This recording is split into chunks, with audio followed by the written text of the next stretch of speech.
Welcome to Bookish Mind, Season '09, Episode '05. As the saying goes, most people spend more time planning their summer vacation than planning their lives. Today we're diving into Chapter 5 of John C. Maxwell's How Successful People Think. We want to discover how strategic thinking can really transform your approach to daily life and those big long-term goals, turning difficult objectives into manageable steps. Now, when you hear strategic thinking, what pops into your head? Maybe corporate boardrooms, global politics like a chess game, or maybe those big history moments, right? Hannibal crossing the Alps, that whole D-Day invasion plan.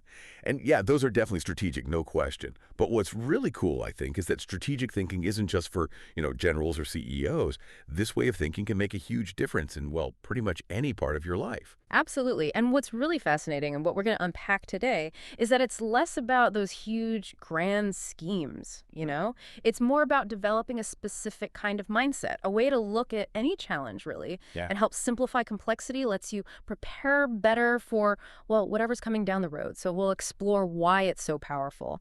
And then the important part, we'll get into some really practical steps you can actually use, things you can integrate to start thinking more strategically, like right away. Okay, great. So let's maybe start with how most people plan. Kind of a baseline. Maxwell points out that, yeah, most folks just plan day to day, wake up, maybe a quick to-do list, Yeah. then jump in. And honestly, some people don't even do that much planning. True. Then you've got a smaller group, right? They plan weekly, look at the calendar appointments, maybe some goals for the week. Yeah. And no surprise, they tend to get more done than the daily planners. That's exactly right. But Maxwell, as you might guess, takes it quite a bit further. What he does and what he suggests for a really advanced approach is this thing he calls the 40-day plan. Think about this. Start of every month, he sets aside a full half day. Half a day just for planning. Yeah, half a day just mapping out the next, say, 5 to 6 weeks. Wow, that's discipline, like a mini retreat or something. It kind of is, and it's not just a quick look, it's a Oh. deep dive. He's looking at travel, sure, but also family time, major projects he wants to tackle, lessons to prepare, basically all the key things he wants to accomplish in that next month and a half. So he's not just reacting, he's really shaping his time proactively. Precisely. Then he starts blocking out time.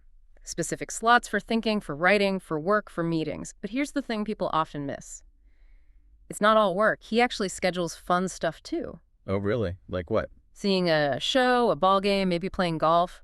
And this is key little bits of buffer time scattered throughout for the unexpected things that always pop up. Ah, the buffer time. Smart. Yeah. So by the time he's done, he basically knows what he's doing almost hour by hour for weeks ahead.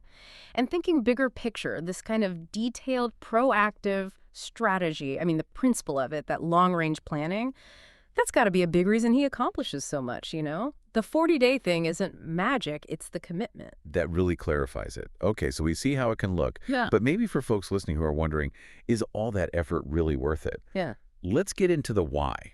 What are the actual benefits of thinking strategically? Why should you bother? Right, the payoff. Well, there are quite a few, and the book lays out 6 really strong ones. First, and this is huge, strategic thinking simplifies the difficult. Maxwell calls it planning on steroids. Think about how often you put off a big task, like a home renovation, maybe planning a big family reunion, because it just feels huge. Exactly. Strategic thinking is like the cheat code for that feeling. Remember that quote. The man who is prepared has his battle half fought. It takes those massive, complex things and breaks them down systematically into like manageable little hills instead of mountains. Anything gets simpler with a clear plan. He even mentions his own system for speech, writing 1,200 files of quotes and stories. Wow. Yeah. So when he needs something, boom, it's organized, ready to go. Strategic simplicity right there. I get that. Yeah. Even a simple system makes daunting stuff feel doable. Totally. Okay, second benefit. Strategic thinking prompts you to ask the right questions. If you really want to break down something complex, you have to ask good questions. Strategic thinking kind of forces you into that. Maxwell mentions Bob Beal's questions, which are great. Things like, what next? Why? Who's responsible? Do we have the right people? What about the money, income, expenses? Can we afford it? Are we on track? Is the quality what we expect? How can we do it better, more efficiently? These aren't just random questions. They really guide you toward clarity. It's so tempting to jump straight to how, isn't it? Just start doing stuff. Right. But if you haven't asked why or what, you might be solving the completely wrong problem. Precisely. Which ties into the third benefit. Strategic thinking prompts customization. General Patton had that great line. Successful generals make plans to fit circumstances, but do not try to create circumstances to fit plans. That's good. Yeah, it's key. Strategy isn't some template you just copy-paste. It needs precise thinking, tailored specifically to the problem you're facing, not just vague ideas. This deliberate customization pushes you past generalities, makes you engage with the specifics. It really sharpens your whole approach. Good point. We always look for the magic formula, but adapting it is where the real success lies. Exactly. Okay, fourth. Strategic thinking prepares you today for an uncertain tomorrow. Think of it like a bridge, linking where you are now to where you want to end up. It gives you direction now, boosts your credibility, and seriously increases your chances of success down the line. Mary Webb said it's like saddling your dreams before you ride them. I like that. Active preparation. Yeah, you're not just wishing, you're building the structure to make it happen. Fifth benefit. Strategic thinking reduces the margin of error. Just think about it. When you just shoot from the hip, react to things as they come, you're way more likely to make costly mistakes. It's like that golf analogy, just walking up and whacking the ball without lining up. Yeah, it could go anywhere. Exactly. Even a tiny bit off at the start means you end up way off target. Strategic thinking forces you to line things up first. Make sure your actions match your goals. It cuts down errors dramatically. Being proactive versus reactive. The cost of always putting out fires is usually way higher than the planning time. Absolutely. And finally, number 6. Strategic thinking gives you influence with others. This one's powerful and maybe a bit overlooked sometimes. Think about it. The person with the clear plan. They usually have the influence, the power, really, no matter what you're doing. Employees follow leaders with good business plans. Volunteers get behind pastors with inspiring ministry plans. Heck, even kids want to hang out with the adult who planned a cool vacation. Huh. That's true. Right. So if you consistently think strategically, people notice. They trust your direction. They want to follow. If you're in any kind of leadership role, it's absolutely essential. Okay, understanding why it's so important is one thing. But the real nuts and bolts, right? How do we actually do this? Yeah. Let's dig into those practical steps Maxwell gives for becoming better strategic thinkers. How do we actually hit those objectives? Right, the how-to. He gives 7 key guidelines. First one, break down the issue. This just means taking that big, scary, complex thing and chopping it up intentionally into smaller, manageable pieces. The goal is bite-sized chunks you can actually focus on. How you chop it up doesn't matter as much as just doing it, maybe by function. Like Henry Ford with the assembly line. He said, nothing is particularly hard if you divide it into small jobs. It makes sense. Or you could break it down by timeline, maybe by who's responsible for what, or by the overall purpose. Point is, don't get overwhelmed by the size. Break it down. Yeah, that paralysis is real. Just finding that first small step can unlock everything. Exactly. Okay, second guideline. Ask why before how. This is a super common mistake. People jump right into figuring out how to do something. But if you skip understanding the why, the deeper purpose, how do you know you're even tackling the right issues? Like Eugene Gray said, lots of engineers can design a bridge. But the great engineer knows if, where, and when it should even be built. Ah, good distinction. Asking why first opens up possibilities, shows you opportunities you might miss, helps you really grasp the scope, what resources you'll need, the effort involved. Third, identify the real issues and objectives. William Feather said, before it can be solved, a problem must be clearly defined.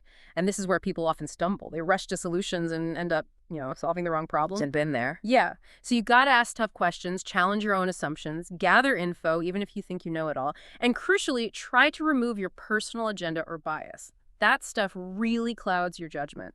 Figuring out the real situation, defining the real objective, that's half the battle right there. That point about personal agendas is tough. Yeah. It takes real self-awareness to see things clearly. It does. It's critical, though. Fourth guideline, review your resources.